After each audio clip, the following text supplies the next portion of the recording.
Hello friends and welcome to the med project.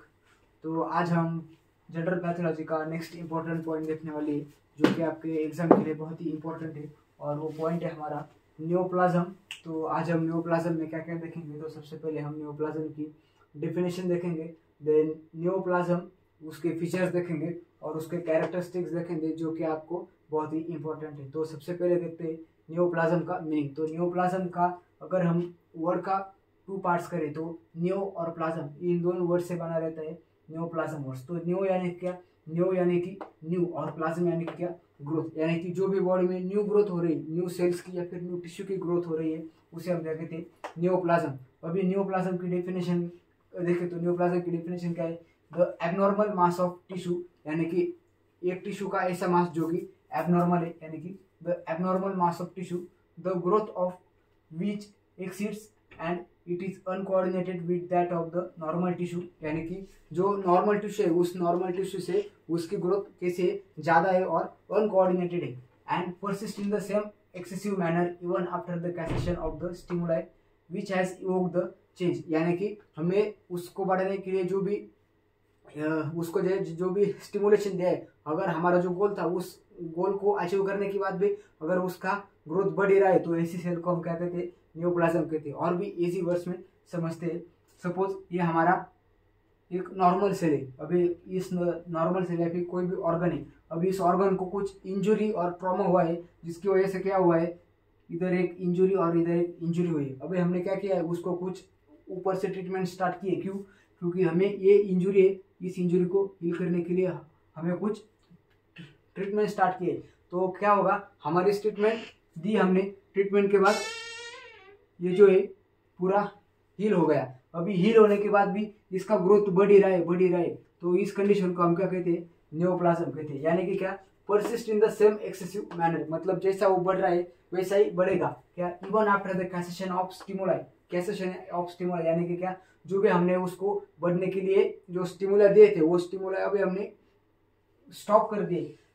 Which has evoked change, यानी कि उसमें change लाने के लिए जो भी हमने स्टिमुलाई अप्लाई किए थे, उस स्टिमुलाई को हमने अभी बंद कर दिया है, तो भी उसका ग्रोथ बढ़ ही रहा है। तो ऐसी कंडीशन को हम क्या कहते हैं, नियोप्लाज्म कहते हैं। बहुत ही आसान डेफिनेशन है, the abnormal mass of tissue the growth of which exceeds and it is uncoordinate with that of the normal tissue. यानी कि नॉर्मल टिश्यू से उसकी ग्रोथ एबनॉर्मल है और अनकोऑर्डिनेटेड है, किसके, as compared to the normal tissue, and persist in the same excessive manner. यानी कि जैसे वो अनकोऑर्डिनेटेड एंड एबनॉर्मल मास बढ़ रहा है, उसी तरीके से वो बढ़ रहा है even after the cassation of the stimuli which has evoked the change. यानी कि चेंज लाने के लिए जो स्टिमुलेशन दिया था, उस स्टिमुलेशन के कैसेशन के बाद भी, यानी कि उस स्टिमुलेशन को स्टॉप करने के बाद भी उसका ग्रोथ एबनॉर्मली बढ़ रहा है, उस कंडीशन को नियोप्लाज्म कहते हैं। अभी नियोप्लाज्म के फीचर्स देखे तो क्या है, एबनॉर्मल, जो भी हमने डेफिनेशन में वर्ड्स देखे थे वही इधर आते हैं। एबनॉर्मल यानी क्या, वो एबनॉर्मल ग्रोथ रहती है।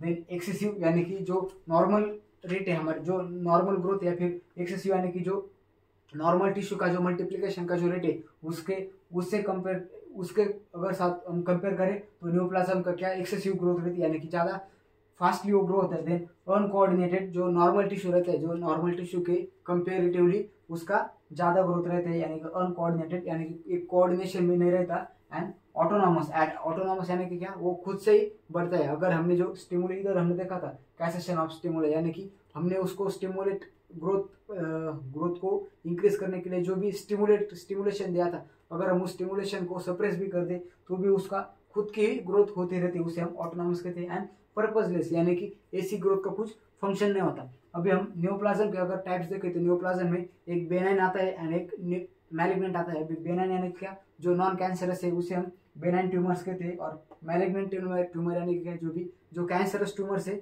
उसको हम मैलिग्नेंट ट्यूमर कहते हैं। तो हम इस बेनाइन ट्यूमर और मैलिग्नेंट ट्यूमर का डिफरेंस, उसके कैरेक्टरिस्टिक्स देखेंगे। अभी आपके लिए एक बहुत ही इंपॉर्टेंट क्वेश्चन है, difference between the benign tumour and malignant tumour. तो इसके ऊपर हमने पहले एक वीडियो बनाया हुआ है, आप जाकर उस वीडियो को देखें।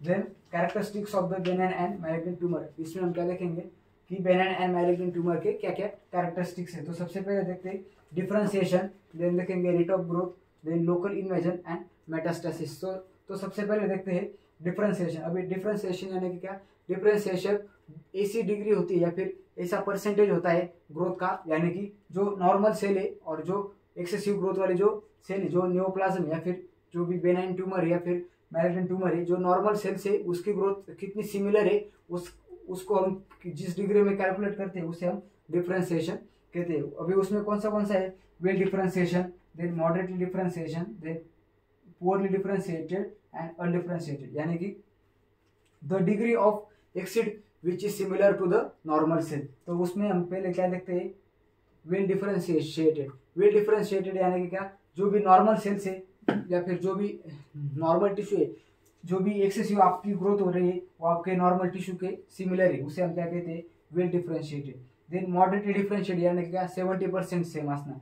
देन पुअरली डिफरेंशिएटेड यानी कि क्या, जो सिर्फ 25% ही नॉर्मल टिश्यू से सेम है। और अनडिफरेंशिएटेड यानी कि क्या, जो आपका नॉर्मल टिश्यू है और जो आपका एक्सेसिव टिश्यू है उन दोनों में कुछ भी सिमिलरिटीज नहीं, ऐसी कंडीशन को हम अनडिफरेंशिएटेड कहते हैं। अभी बेनाइन ट्यूमर वेल डिफरेंशिएटेड रहती है, यानी कि जो भी आपकी बेनाइन ट्यूमर, जो भी बेनाइन ग्रोथ हो रही है, तो बेनाइन ग्रोथ क्या है, वेल डिफरेंशिएटेड रहती है, यानी कि जो नॉर्मल सेल से सिमिलर रहती है। और मैलिग्नेंट ट्यूमर यानी कि जो कैंसरस ट्यूमर रहते हैं, तो कैंसरस ट्यूमर मॉडरेटली, पुअरली और अनडिफरेंशिएटेड रहती है, यानी कि जो आपके कैंसरस के ट्यूमर या फिर मैलिग्नेंट ट्यूमर है वो या तो आपके नॉर्मल सेल से सिमिलर रहेंगे, कितने परसेंट, मॉडरेटली, यानी कि 70% सिमिलर रह सकते हैं, 50% सिमिलर रह सकते हैं, या फिर कुछ भी सिमिलर नहीं रह सकती, यानी कि पूरा अनडिफरेंशिएटेड रह सकते हैं। तो इसको हम कहते हैं malignant tumour and benign tumour का डिफरेंशिएशन, यानी कि बेनाइन ट्यूमर हमारे नॉर्मल सेल से सेम सिमिलर रहता है और मैलिग्नेंट ट्यूमर हमारे नॉर्मल सेल के साथ या फिर नॉर्मल टिश्यू के साथ सिमिलर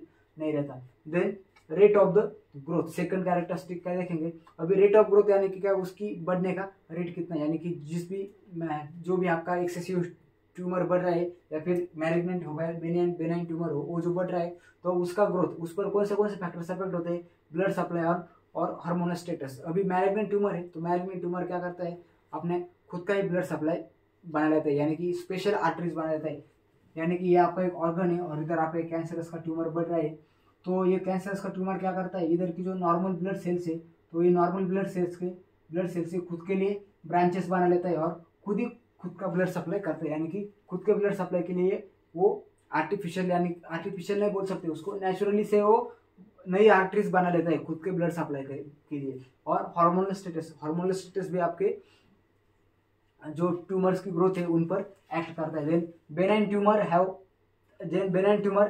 मैलिग्नेंट ट्यूमर, अगर दोनों की ग्रोथ का अगर हम कंपैरिजन करें तो बेनाइन ट्यूमर की ग्रोथ कम रहती है as compare to malignant tumour, यानी कि जो भी कैंसरस ट्यूमर है तो कैंसरस ट्यूमर का ग्रोथ फास्ट रहता है बेनाइन ट्यूमर से, और बेनाइन ट्यूमर का रेट कम रहता है, यानी कि बेनाइन ट्यूमर आपका धीरे धीरे ग्रो होता है और मैलिग्नेंट ट्यूमर आपका हाई रेट से फिर फास्टली ग्रो होता है। देन लोकल इन्वेजन, अभी लोकल इन्वेजन आपको बेनाइन ट्यूमर में देखने के लिए मिलता है, यानी कि उसका मल्टीप्लिकेशन या फिर उसका स्प्रेड कैसा होता है। अभी बेनाइन ट्यूमर जो नॉन कैंसरस ट्यूमर होते हैं, तो नॉन कैंसरस ट्यूमर कैसे इधर से इस जगह से उस जगह पर जाते हैं, तो वो लोकल इन्वेजन से जाते हैं। लोकल इन्वेजन यानी क्या, benign tumour spread by the local invasion, यानी कि बेनाइन ट्यूमर लोकल इन्वेजन से स्प्रेड होते हैं। अभी बेनाइन ट्यूमर को क्या, अनकैप्सुलेटेड, यानी कि उस पर कैप्सूल नहीं प्रेजेंट होता, तो वो इजिली 2 और 4 पार्ट्स में डिवाइड हो जाता है, यानी कि जो आपका एक ट्यूमर है उसको कैप्सूल नहीं रहता, तो ऐसा डिवाइड होकर 4 पार्ट्स बना लेता है। और जो भी उसका नेबर का एरिया, यानी कि ये पार्ट है और इसका ये एडहेरेंट पार्ट है, अभी इसके साथ वाला पार्ट है, तो जब भी इसका ये क्या है, हमारे बेनाइन ट्यूमर अभी अनकैप्सुलेटेड है, तो इसके क्या हो जाएंगे, ऐसे 4 पार्ट हो जाएंगे और ये पार्ट क्या इधर ही अटैच हो जाएंगे, तो इसे हम क्या कहते हैं, लोकल इन्वेजन कहते हैं। लोकल इन्वेजन यानी कि क्या, जो भी अंदर का या फिर जिसका अंदर का पार्ट है, ये पार्ट इधर अंदर भी आ सकते हैं, तो इस कंडीशन को हम क्या कहते हैं, लोकल इन्वेजन, यानी कि उसी जगह पर फैल जाता है लोकल इन्वेजन और बेनाइन ट्यूमर। देन मेटास्टेसिस यानी कि क्या, इस ऑर्गन से इस ऑर्गन तक आना, उसे हम क्या कहते हैं, मेटास्टेसिस। अभी मेटास्टेसिस में बेनाइन जो मैलिग्नेंट ट्यूमर है, तो malignant tumour are spread by the metastasis. जो हमारे मैलिग्नेंट ट्यूमर या फिर कैंसरस ट्यूमर रहते हैं, तो कैंसरस ट्यूमर के जो सेल्स है या फिर कैंसरस के जो टिश्यूज है वो मेटास्टेसिस से स्प्रेड होते हैं। अभी उसके रूट्स कौन थे, लिम्फेटिक्स एंड हिमेटोजेनस यानी कि थ्रू ब्लड, एंड लिम्फेटिक्स यानी कि क्या, हमारे जो लिम्फ वेसल्स है, तो लिम्फ वेसल्स से। अभी जो भी आपके कैंसरस ट्यूमर है, वो कैंसरस ट्यूमर या फिर कार्सिनोमा जिनको बोलते हैं, वो आपके लिम्फेटिक्स से स्प्रेड हो जाती है, और जो भी बाकी के वो हिमेटोजेनस से ये जो भी ऑस्टियो कार्सिनोमा जिसे हम कहते हैं, यानी कि हमारे बोन का कार्सिनोमा, तो उसके सेल्स हमारे ब्लड के थ्रू इधर से उधर जाते हैं। मेटास्टेसिस यानी कि क्या, अभी आपका ये एक ऑर्गन है और एक सेकेंडरी ऑर्गन है या फिर ये दूसरा ऑर्गन है। अगर इसका बेस्ट एग्जांपल देखें तो आपके जो ओवेरियन कैंसर रहते हैं, ओवेरियन कैंसर और ब्रेस्ट कैंसर, तो ओवेरियन कैंसर अगर किसी को है तो उसको ब्रेस्ट कैंसर के ज़्यादा चांसेस रहते हैं। तो उसमें क्या होता है, जो भी आपके लिम्स है, तो वो लिम्स वेसल के थ्रू आपके जो जो आपका मैलिग्नेंट ट्यूमर है, तो मैलिग्नेंट ट्यूमर आ जाता है। अभी क्या होता है, फॉर एग्जांपल ये आपका एक ऑर्गन है और एक दूसरा ऑर्गन है, अभी इस ऑर्गन पर इधर कैंसर हुआ है, यानी कि इधर मैलिग्नेंट ट्यूमर है, और ये आपका नॉर्मल ऑर्गन है और इधर से ऐसा ब्लड सप्लाई जा रहा है। फॉर एग्जांपल ये आपकी क्या है, ब्लड वेसल से या फिर लिम्फेटिक से। तो क्या होता है, जब भी इस सेल इधर का जो कैंसरस ट्यूमर है, इस ट्यूमर का कुछ पार्ट क्या होता है, इधर से निकलता है। अभी एक पार्ट इधर से निकला और निकल के किधर आ जाता है, ये ब्लड वेसल में या फिर लिम्फेटिक्स में आ जाता है, और फिर इस ऑर्गन से इस ऑर्गन तक आ जाता है, और फिर इधर भी बढ़ना स्टार्ट होता है। यानी कि अभी कैंसर इधर भी है, इधर भी है। इस ऑर्गन से जो आपका तीसरा ऑर्गन है, अभी तीसरे ऑर्गन पर भी इधर का कुछ पार्ट इस ब्लड के साथ या लिम्फेटिक्स के साथ आ जाता है, तो इधर से आता है, इधर से फिर अगले ऑर्गन को जाता है। तो इस यानी कि इस तरह से आपका जो कैंसर है, कैंसर स्प्रेड होता है। तो इस प्रोसीजर को हम क्या कहते हैं, मेटास्टेसिस कहते हैं। और लोकल इन्वेजन किसको कहते हैं, जो आपका जो नॉन कैंसरस ट्यूमर है, तो नॉन कैंसरस ट्यूमर जिस कंडीशन में स्प्रेड होते हैं उसे हम लोकल इन्वेजन कहते हैं। यानी कि क्या, उसी जगह पर स्प्रेड हो जाता है जो बेनाइन ट्यूमर रहते हैं। और मैलिग्नेंट ट्यूमर क्या करता है, एक ऑर्गन से दूसरे ऑर्गन तक जाता है, किसके थ्रू जाता है, लिम्फेटिक्स और हिमेटोजेनस में। और अदर में हम देखें तो हमारे जो सब एराक्नोइड स्पेस रहते हैं, जिसमें हमारा CSF रहता है, तो CSF के थ्रू भी आपका जो मेटास्टेसिस हो सकता है कैंसरस ट्यूमर का। तो ये था 4 important characteristics of the benign tumour and malignant tumour, जिसमें हमने क्या देखा, डिफरेंशिएशन, यानी कि नॉर्मल सेल से कितना सिमिलर है उस डिग्री को हम मेजर करते, तो उसे हम डिफरेंशिएशन करते। उसमें 4 टाइप से, वेल डिफरेंशिएशन यानी कि totally similar, then moderately differentiation यानी कि 75% सिमिलर, देन पुअरली डिफरेंशिएटेड यानी कि 50% या फिर आधा सिमिलर, एंड अनडिफरेंशिएटेड यानी क्या, कुछ भी सिमिलरिटीज नहीं रहती। उसमें बेनाइन ट्यूमर जो नॉर्मल ट्यूमर्स रहते हैं वो हमारे नॉर्मल सेल से वेल डिफरेंशिएटेड रहती है, यानी कि सिमिलर ही रहती है।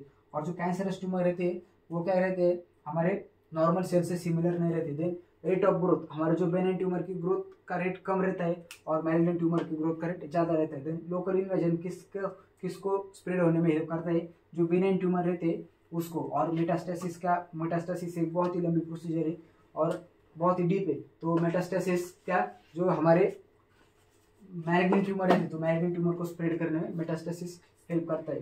तो ये था हमारा नियोप्लाज्म के बारे में। तो नियोप्लाज्म के बारे में हमने क्या देखा, उसकी डेफिनेशन देखी, उसके फीचर्स देखे, देन उसके कैरेक्टरिस्टिक्स देखे, और एक और इम्पोर्टेंट पार्ट है difference between the benign tumours and malignant tumour. तो उस पर हमने ऑलरेडी एक वीडियो बनाया हुआ है, जो कि हमारा पुराना वीडियो है, आप जाकर उसे भी देखें। तो जनरल पैथोलॉजी में नियोप्लाज्म आपके लिए बहुत ही इंपॉर्टेंट टॉपिक है, और आपके आगे जाकर जो भी डिसीज कंडीशन आने वाले, तो उसमें आपको metastasis, local invasion, benign tumour, malignant tumour, इसी के बेसिस पर आपकी 50% पैथोलॉजी का पार्ट आपका इसी पर बेसिस है। तो नियोप्लाज्म आज तक के जो भी हमने पढ़ा था उसमें से एक इम्पोर्टेंट टॉपिक है। एग्जाम में ना भी पूछा जाए, एक तो पूछते ही है बेनाइन ट्यूमर और मैलिग्नेंट ट्यूमर का डिफरेंस, देन नियोप्लाज्म क्या रहता है, इस पर भी क्वेश्चन आता है। तो आपके लिए बहुत ही इंपॉर्टेंट है। अगर आपको वीडियो अच्छी लगती है तो वीडियो को लाइक करो एंड चैनल को सब्सक्राइब करो। कुछ अगर आपको डाउट्स है तो डाउट्स कमेंट सेक्शन में बताओ। Thank you friends.